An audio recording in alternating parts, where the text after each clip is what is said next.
Welcome back. Bulls can be highly dangerous animals, and care should be taken whenever handling them.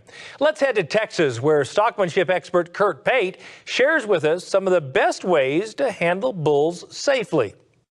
So the main two terms with low-stress livestock handling or effective stockmanship are balance point and flight zone. And those are real good terms, but let's expand on them just a little bit. When we talk about flight zone, what we want to do is get the animal to move in a manner that's not fleeing, but working away from our pressure.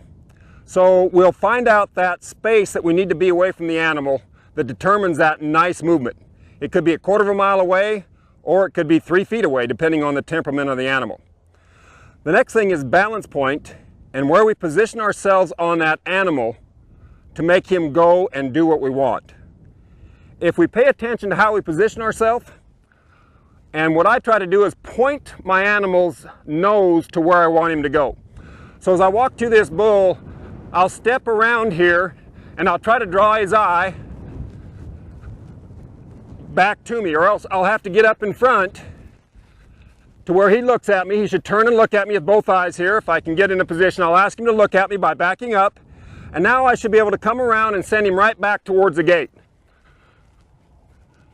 So here, now I'm putting pressure in front of the balance point, which causes him to stop or turn away. I'll widen out here, which should cause him to slow down. I'm getting farther away from the flight zone and turn towards the gate. Now I move back into the pressure zone or the flight zone.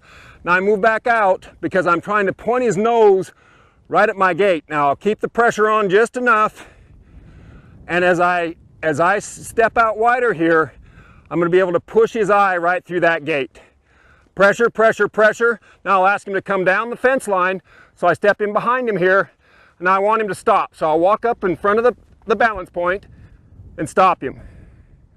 I'm going to ask him to wait there. I'll shut my gate. So I'm real careful about how I go about this. Good. So as I walk up here, I can ask him to look at me with both eyes by my position. I'll go here. When he looks at me with two eyes, he has depth perception. He knows how far away I am from him, and he likes me right here.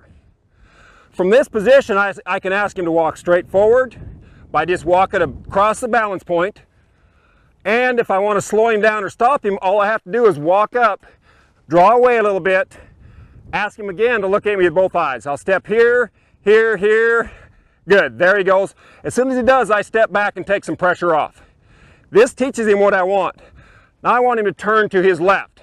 So I step right across here, pressure into that eye, put pressure on in front of the balance point, and ask him to move to his left. I want him to turn to the right. Now here I can step down behind him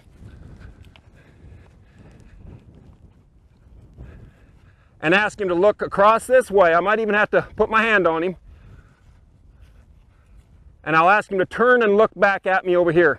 He's going ahead and switch across this way. That's fine. I'll draw him to me. I want him to go right back. Good. I'll step forward. I want him to stop. I walk up his eye. I pressure to his eye. Watch his front foot. I'll let it there. Now I know I can take the pressure off and release it. So the bull tells me what I need to do, but I have to keep repositioning myself in the proper place in the balance point and our flight zone to get these things to work. So when we're working with these guys to put them up a chute or somewhere, I'd like to try to keep them from, I'd try to pick out the bulls that want to fight and don't want to fight and kind of put them in separate. You can't always guess that, but a lot of times you can tell by the way they look. So I'll pick these two here. I'll try to take two and leave this guy because he seems to want to fight a little bit. Now once I put the pressure on here, I don't take it off. I think so many people when they're working with bulls, they take the pressure off. I'm putting quite a bit of pressure on this bull. So low stress handling or effective stockmanship is not about no pressure. It's about the right kind of pressure. Now here I'll just wait it out. I open my gate so if I need to I'll be safe. Now I didn't put any pressure on. I'll wait and I'll get myself safe. Now, as I come around here,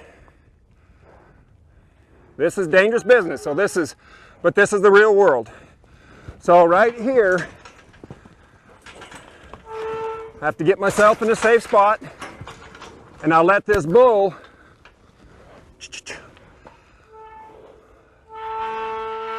load the other bull. Now there's no way I should get in there, so I'm just going to let him do the work for me. As he comes across here, I'll just wait it out,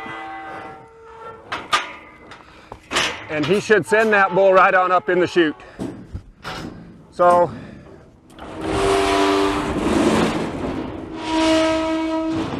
with that situation, I actually let the fighting bulls work themselves into the chute. To find out more about low-stress livestock handling and the Beef Quality Assurance Program, visit bqa.org. Or you can review any of our stories by visiting our website. That's cattlemanandcattleman.org.